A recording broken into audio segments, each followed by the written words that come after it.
Hi guys, welcome back to my channel. Today I'm going to show you how you can sign a player using a ticket or some tickets that you can get from the events or playing more the matches. Let's tap the contract button at the bottom of your screen. As you can see, there are 6 total. 1 2 3 4 5. I'm sorry, 5 total how you can sign a player.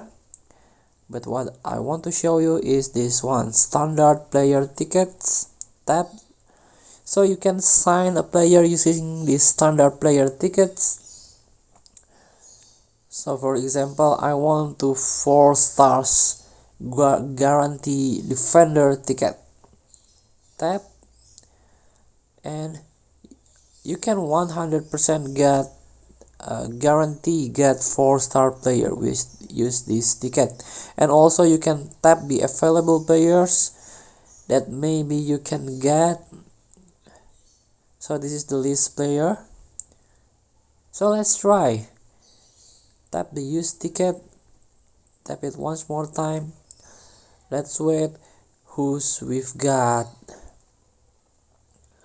Who's we are going. Oh, it's Juventus player, 4-star defender from League Italian League Serie A, number 6. It's Danilo, maybe.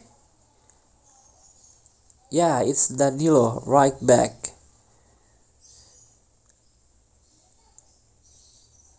So please try. If you got some tickets, please use your ticket to sign a player in a contract feature. Thank you for watching. Don't forget to comment, like, and subscribe, and also click thanks button below. Enjoy the game.